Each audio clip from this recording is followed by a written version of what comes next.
கோயிலில் போய் தெய்வங்கள் செய்யும் என்று நீங்கள் நம்பிக்கையுடன் சொல்லுகின்றீர். அவர்கள் சொல்லும் மந்திரத்தை நீங்கள் உங்களுக்குள் ஏற்றுக்கொள்ளுகின்றீர்.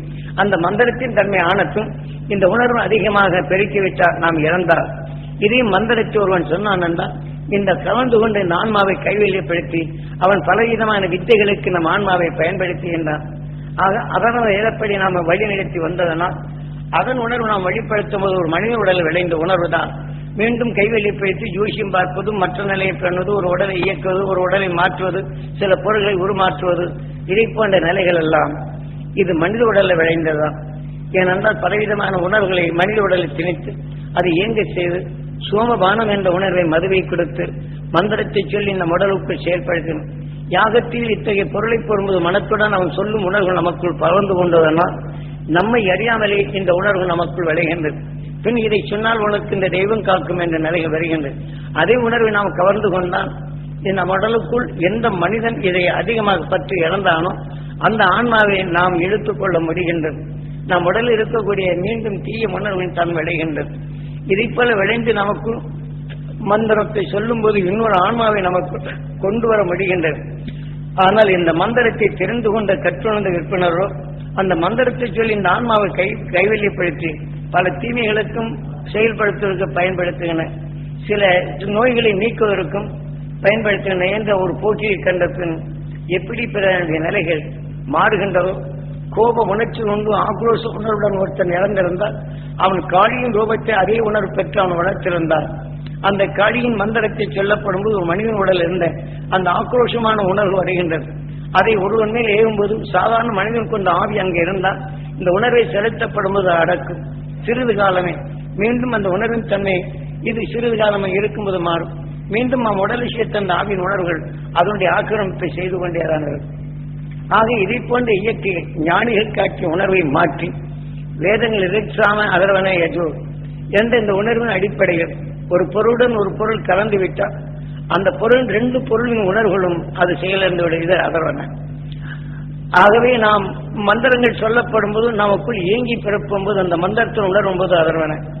நாம் இறந்த பின் அந்த உணர்வின் தன்மை நமக்குள் விளைந்த பின் அடிக்கடி நாம் மந்திரங்கள் சொல்லி இந்த உணர்வின் தன்மை நாம் சேர்க்கப்படும் போது நமக்குள் எடுக்கிற குணத்தை மாற்றி அதை அடக்கி நாம் எண்ணி உணர்வு வலுப்பெறுகின்றது. இப்ப அதர்வன இதன் உணர்வின் தன்மை வலுப்பெற்றால் யஜு நாம் எதை நாம் மந்திரத்தை சொன்னோமோ அந்த மனிதன் அந்த மந்திரத்தை திருப்பி சொல்லிக்கொண்டே இருப்பான். ஆகவே இது மனிதனின் சாதாரண வாழ்க்கையில் வரும் உணர்வுகளை இந்த தெய்வத்திற்கு இந்த மந்திரத்தை சொன்னால் இந்த தெய்வம் உனக்கு வரும் என்று சொல்வார். ஆக ஒன்றே உணர்வின் தன்மை அது வரப்போகும்போது மற்ற உண்மையின் உணர்வை சிந்திக்க முடியாது. அந்த உணர்வின் தெய்வமே நான் தெரிந்து கொண்டேன், தெய்வத்தை நான் கண்ணில் காட்சி கண்டேன் என்றெல்லாம் சொல்லலாம். ஒரு தெய்வத்தின் உருவ சிலையை கண்டு இந்த மந்திரத்தை சொல்லி ஏங்கி அந்த காளியின் சக்தி நான் பெற வேண்டும் என்று எண்ணினார். அதே உணர்வு இவனுக்குள் அந்த ரூபத்தின் உணர்வு இந்த ஒளியுடன் கலந்து உடலிலே பதிவாகின்றது. இந்த மனிதன் இறந்தால் எந்த உணர்வின் தன்மை பெற்றானோ இறந்த பின் அந்த காளியின் ரூபமாக காட்சி தரும், அலைகளாக மாறப்படும். எப்படி வேஷத்தை போட்டு படமாக்கி அந்த அலைகளை அனுப்பப்படும் போது அதை மீண்டும் டிவிகளை பார்க்கப்படும் போது அந்த அளவரிசையில் நீங்க அந்த காட்சிகளை காணுகின்றீர்கள். இதே போல மனிதன் உடலில் விளைவித்த அந்த உணர்வுகள் அவன் இறந்த பின் அலைகளாக மாறும். அதே உணர்வுகள் நுகரப்படும் அந்த உணர்வு குவியும். குவிந்து கொண்டு உயிரிலே பட்ட பின் உணர்வின் ரூபம் தெரியும். ஆக எந்த மனிதன் எந்த சிலை எடுத்து வழித்தானோ அதன் உணர்வாக நடமாடும் தெய்வமாக கல் சிலையாக இருந்தது. மனிதன் அதை எற்று உடுத்து பார்க்கும்போது இது நடமாடும் தெய்வமாக நமக்கு காட்சிக்க தெரியும்.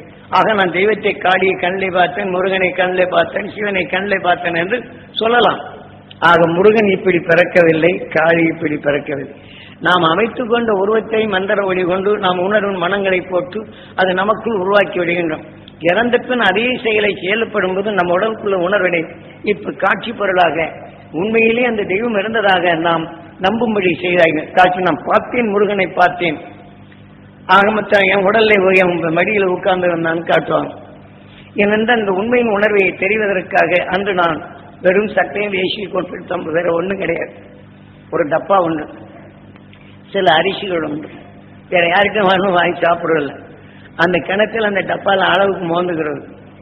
அதை என்ன இந்த ரெண்டே அரிசி போட்டு வேக வைக்கிறது, அந்த தண்ணியை தான் குடிச்சுக்கிறது. அந்த சோத்தை கூட கீழே கொட்ட வச்சுக்கிறது. அது கூட அர்த்தம் மாதிரி மிளகாயும் அந்த கத்திரிக்காய் மோரில் போட்டதை எடுத்து கொண்டு போகிறது. அப்ப இந்த உணர்வை குடித்து விட்டு இதெல்லாம் பார்த்து வரும்போது ஒரு சமயம் ஒரு குடிசை வீடு, அந்த குடிசை தோட்டத்தில் இருக்கு, அங்கே போகும்படி சொன்னார். அப்போ அந்த அம்மா ரொம்ப வேதனைப்பட்டு, முருகா, நான் நல்லா இருக்கும்போது என் மடியில வந்து உட்கார்ந்தேன், அப்பெல்லாம் எனக்கு நல்லதை செய்தேன். இன்னைக்கு என் உடல் வலி எல்லாம் போய் எல்லாத்தையும் சொத்தெல்லாம் பறித்துட்டு என்ன அனாதையை விட்டுருக்குறாங்க. என்ன உடல் நோயோட இருக்கிறான், இருக்கிறவன் காசை பறிச்சா இன்னைக்கு கவனிக்கல. உன்னை நான் வணங்கினேனே, என்னை இப்படி அனாதை வந்து இப்ப இந்த நேரத்தில் என்னை காக்க முடியலையா அப்படின்னு வேதனைப்படுத்தி சொல்லி கொண்டு நான் 1 மணி நேரம் 1.5 மணி நேரம் அந்த குடிசை பக்கம் நின்று உட்கார்ந்துகிட்டு இருக்கிறேன். எந்த முருகனை வந்ததோ எனக்கு நீ காட்சியில் கொடுத்தாயே, குழந்தை போல என் மடியில் விழுந்து விளையாண்டாயே, எனக்கு எல்லாம் முன்னறிவிப்பா எல்லாம் சொன்னாயே, இப்ப நீ ஏன் எனக்குள் காணவில்லை? என் உடல்ல நாத்தம் மாதிரி நின்றுகிட்டாயா? என் வந்து வயிற்றால போய் குறும்பே நாறு, இந்த நாத்தத்தினால் நீ வராம விட்டுட்டாயா? செல்வத்தெல்லாம் எடுத்துக்கொண்டார், என்னை அனாதை விட்டார், எப்படா சாலன்னு சொல்லிட்டு போயிட்டாங்களே, நீ கூடவா என்னை கைவிட்டு விட்டேன்னு இந்த அலறி கொண்டிருக்கின்ற.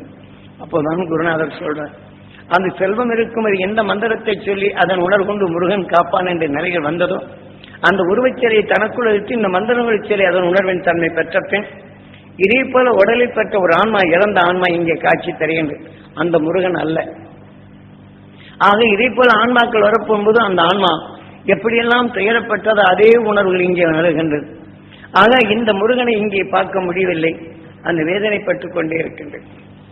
இப்படி 1 மணி நேரம் கழிச்சு நான் போன உடனே அந்த அம்மா துணிகிணி எல்லாம் பேண்டு வச்சிருக்கு, யாரும் கவனிக்கலைங்க. அதையெல்லாம் எடுத்து கழுவி அந்த வீட்டில் இருக்கிற பக்கெட்டை எடுத்து சுத்தமா கழுவி நல்ல ஆடைகள் எடுத்து கட்ட, எந்த துணி கூட கட்ட முடியல. அதை எடுத்து கொடுத்து நான் முருகா இப்ப வந்துட்டியாடான்னு, நான் முருகன் வரலாமா, நான் மனுஷன் தான் வந்திருக்கிறேன் அப்படிங்கிற. இல்லை நீ என்னை ஏமாத்துற, நீ மனித ரூபத்தில் வந்து என்னை நீ பார்க்கிற, என்னை கவனிக்கிறேன் அப்படின்னு சொல்லி விட்டால் சொல்லு. ஏனென்றால் மனதில் எடுத்துக்கொண்ட எண்ணங்கள் எப்படி நடக்கின்றது என்பதை அனுபவமாகவே தெரிய வைக்கின்றார் குருநாதர்.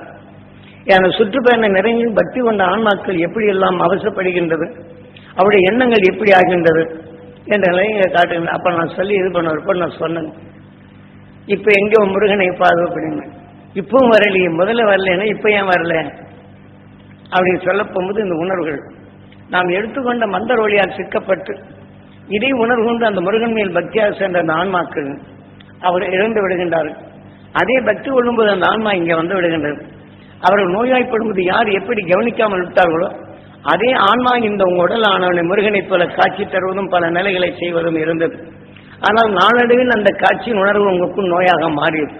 அது எப்படி அவங்க சமுதாயத்தில் அவங்களுடைய குடும்பங்களை வெறுப்படைந்ததோ அதே வெறுப்பின் உணர்வு சொத்தை பறிக்கத்தான் முடிஞ்சது. இந்த முருகன் உங்களை காக்கவில்லை.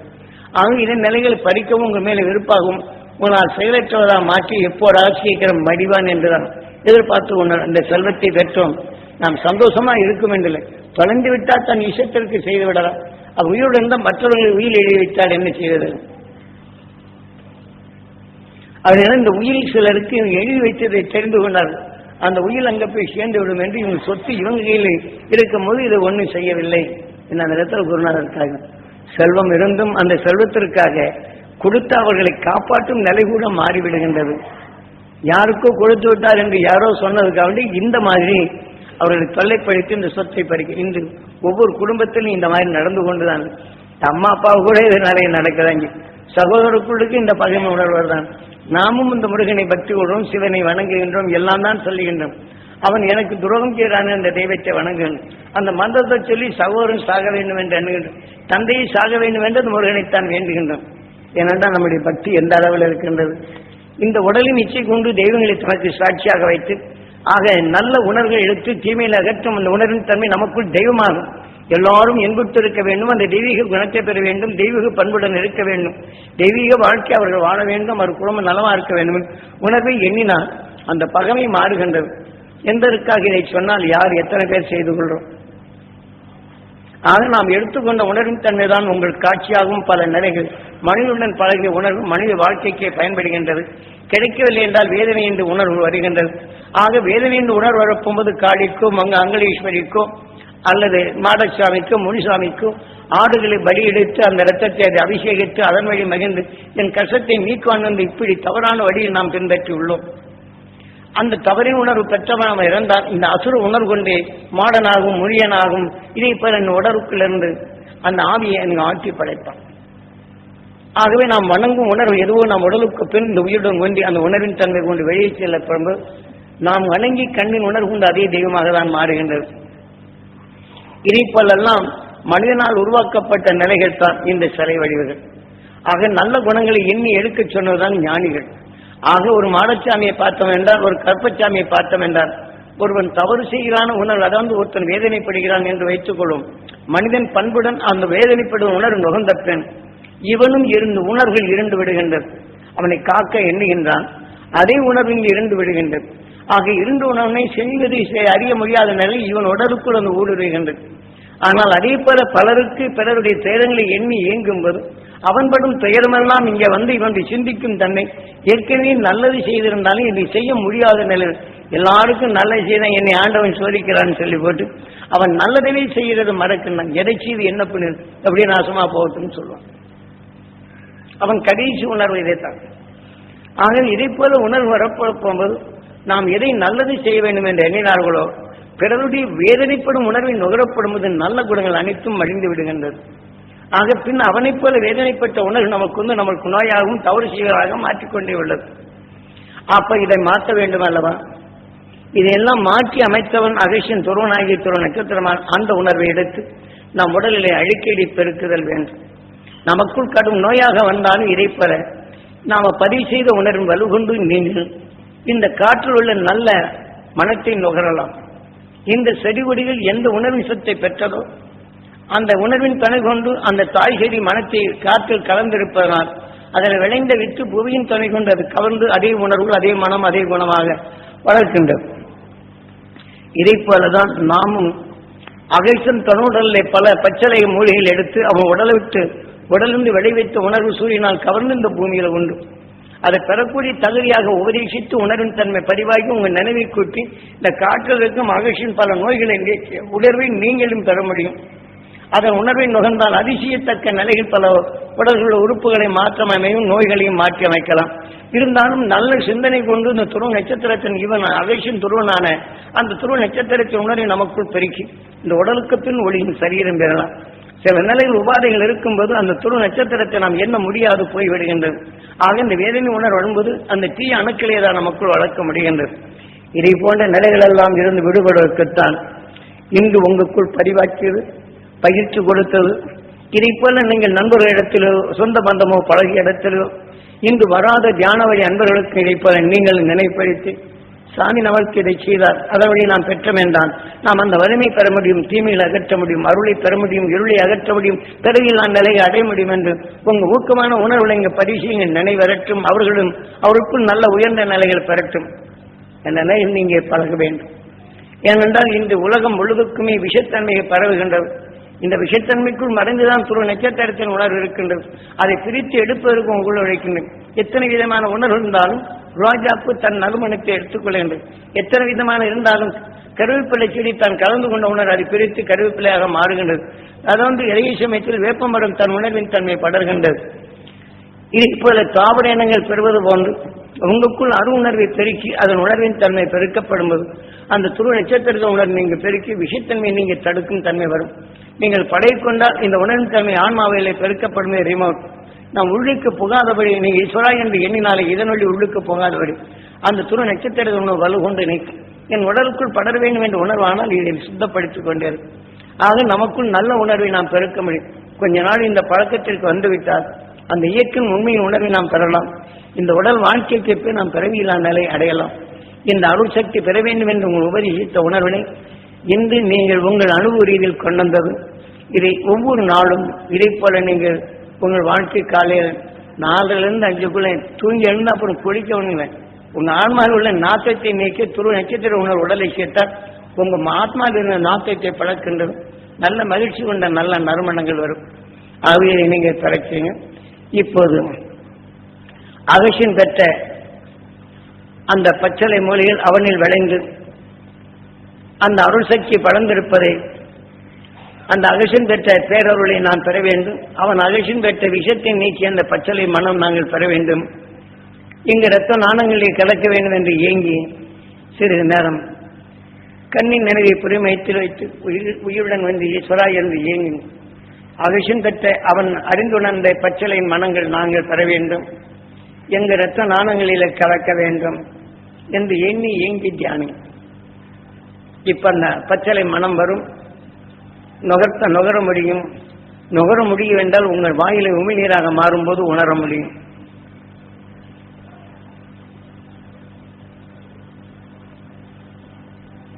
அகிஷனால் கண்டு உணர்ந்த உணர்வுகள் இந்த காற்றில் படர்ந்துள்ளது. அவன் கற்ற உண்மையை உங்களுக்குள் பதிவானது. நினைவுகொண்டு இதனை பிரித்திடும். எப்படி ரேடியோ டிவி அலைகள் எந்த ஸ்டேஷன் வைக்கிற மாதிரி வைக்கின்றது. அகிஷன் உணர்வை பெறும் தகுதி உங்களுக்குள் ஊழ்வினை என்ற வித்தாக ஊண்டப்பட்டுள்ளது. அந்த அகிஷன் பெற்ற அருளை நாம் பெற வேண்டும் என்று அவன் பச்சளையின் மனத்தை நுகர்ந்து எப்படி இருளை அகற்றினானோ அந்த உணர்வு பெறுவதற்கு மீண்டும் உங்களுக்குள் ஞாபகப்படுத்துகின்றேன். அகிஷன் கண்டுவந்த பல பச்சளை மூலிகள் அந்த அருள் சக்தி நாங்கள் பெற வேண்டும். அந்த அருள் சக்தி பெற்று அகிஷன் தனக்குள் இருளை அகற்றும் உணர்வை விளைவித்து அவனின்று வெளிப்பட்ட அந்த உணர்வும் நாங்கள் பெற வேண்டும் என்று ஏங்கி தியானி.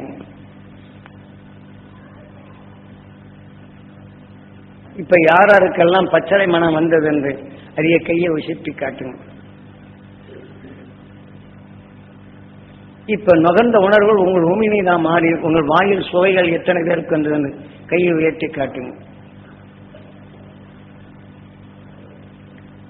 இதே போல நீங்கள் ஒவ்வொரு நிலைகளும் இப்ப சிலருக்கு தெரிந்தாலும் கூட கையை உயர்த்தி காட்டுறது கொஞ்சம் கூச்சம் வரும். ஏனென்றால் மற்றவர் தெரிந்து கொள்ளட்டும் என்று சொன்னாலும் கூட நாம தான் தெரிஞ்சுட்டு கையை உயர்த்தி என்ன தெரிஞ்சுக்க போறோம் அப்படின்னு மனம் உள்ளவர்களும் உண்டு. ஏனால இதுல கூச்ச சுவாபமும் தெரிந்து கொண்டது நான் வெளியிலேன்னு சொல்லுவாங்க. இப்படி இந்த மனோபாவங்கள் இப்படியும் உண்டு. ஆக நாம் அனைவருக்கும் தெரிவதற்குத்தான் இதை சொல்வது. ஆக எல்லோரும் பெற வேண்டும் என்ற ஆசை தூண்டுவது. தெரிந்து கொண்ட உணர்வு கொஞ்சம் பேர் தானே பெற முடிஞ்சது. அப்படி மனசுரங்க செய்வது தெரிந்த நிலைகளை எப்படியும் வெளிப்படுத்தி காட்டுதல். ஆனால் இந்த பச்சளை மனத்தை நாம் தெரிந்து கொண்டோம். இப்ப இன்னொன்று சொல்வோம். இந்த மலர்களில் எத்தனையோ வகையான மலர்கள் உண்டு. மனிதனை பிணியை போக்கக்கூடிய நிலையும் மகிழ்ந்து வாழும் மலர்கள் இங்கே உண்டு. அதிலிருந்து வளர்ந்த உணவினை இந்த சூரியன் கவர்ந்து அலைகளாக மாற்றி வைத்திருக்கின்றது. ஆக இந்த மலரின் மனங்கள் நாங்கள் பெற வேண்டும் ஈஸ்வரா என்று ஏங்கி உயிரான ஈஸ்வரனை வேண்டி கண்ணை மூடி அந்த மலரின் மனம் பெற வேண்டும் என்று ஏங்கி தியானம். யாருக்கெல்லாம் எந்தெந்த மனம் வந்தது என்று மல்லிகை மனமோ மனோரஞ்சித மனமோ இதை போன்ற ரோஜாப்பு மனமோ தாமர மனமோ இதை போல யாருக்கெல்லாம் இந்த மனங்கள் வருகிறது என்று அந்த மனம் வந்ததை தெரியப்படுத்தும். இப்போ மலரை போல மனம் பெற வேண்டும், மகிழ்ந்து வாழும் அந்த அருசக்தி நான் பெற வேண்டும் ஈஸ்வரா என்று ஏங்கி தியானம்.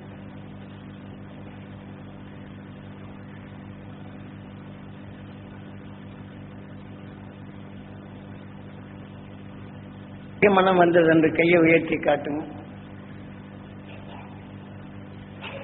ரோஜாப்பின் மனம் யாருக்கெல்லாம் வந்தது என்று கையை உயர்த்தி காட்டுங்க. மனோரஞ்சிதை பூவின் மனம் யாருக்கெல்லாம் வந்தது என்று உயர்த்தி காட்டுங்க. சந்தனத்தின் மனம் யாருக்கெல்லாம் தெரிந்தது என்று உயர்த்தி காட்டுங்க.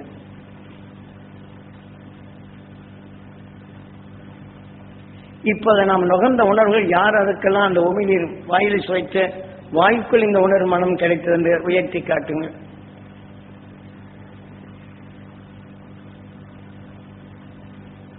மறிக்குழந்து வாசனை யாருக்கெல்லாம் தெரிந்தது என்று காட்டுங்க. ஏனென்றால் இவை எல்லாம் காற்றில் இருப்பதை நாம ஈர்க்கும் தன்மை அது கிடைக்கின்றது. அதே சமயத்தில் இன்று தாமரைப்பூ மனம் யாருக்கெல்லாம் வந்தது என்று உயர்த்தி காட்டுங்க.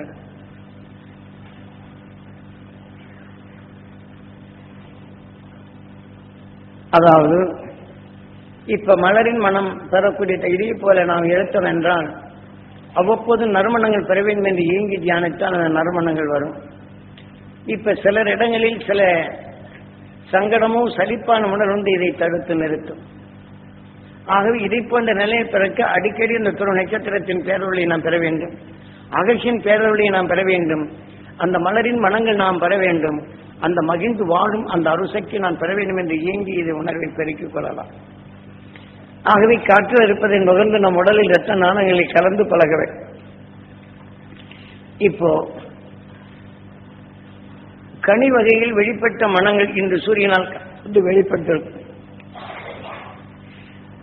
கனியின் மனங்கள் நாங்கள் பெற அருள்வாய் ஈஸ்வரா என்று ஏங்கி தியானம். இப்ப யாருக்கெல்லாம் மாம்பழ வாசனை வருகின்றது, யாருக்கெல்லாம் கொய்யா மனம் வருகின்றது, யாருக்கெல்லாம் பிளாமணம் வருகின்றது என்று கனி வகையில் உள்ள பலவிதமான உணர்வு அதிலிருந்து வெளிப்பட்டது உணர்வு உண்டு. இந்த கனிகளின் மனங்கள் பெற வேண்டும் என்று ஏங்கி தியானம்.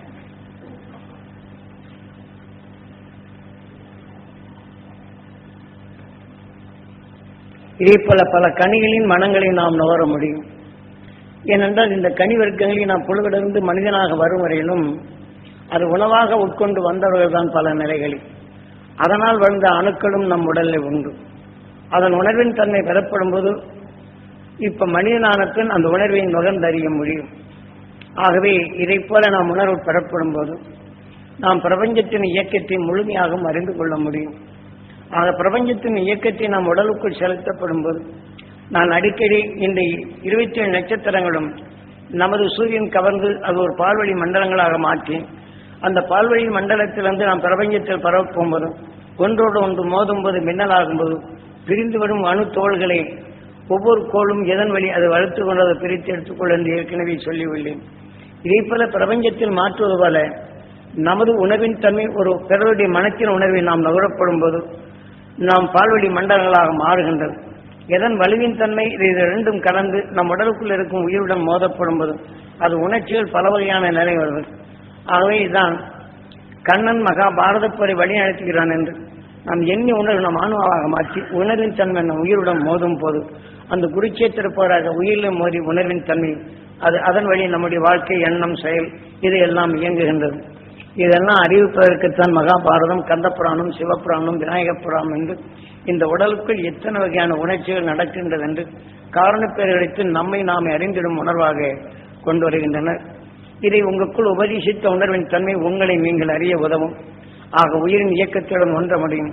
என்றும் பிறவியிலா நிலை என்ற நிலை அடையும் மார்க்கத்திற்குத்தான் நமது குருநாதர் எனக்கு காடு மேடெல்லாம் அடைந்து இந்த உணர்வின் அறியும்படி செய்தார். அதே உணர்வின் தன்மை இருந்த இடத்தில் உங்கள் பதிவாகி உங்கள் எண்ணத்தில் வலுகொண்டு இந்த காற்றில் இருக்கும் அரும்பெரும் சக்தி நீங்கள் மகிழ்ந்து உங்களில் அறியாத சேர்ந்த தீய வினைகள், சாப வினைகள், பூர்வ ஜென்ம வினைகள் போன்ற நிலைகள் எல்லாம் மாற்றி அமைத்து ஆக துருவ நட்சத்திரத்தின் ஈர்ப்போட்டத்தில் உங்கள் வாழ்க்கை அது வாழ்ந்து இந்த உடலுக்கு பின் பிறவியில்லா நிலை என்ற அந்த முழுமை அடைய குரு அருளும் மகிழ்ச்சிகள் அருளும் எமது அருளும் உறுதுணையாக இருக்கும் என்று பிரார்த்தித்து இதை நிறைவு செய்கின்றேன்.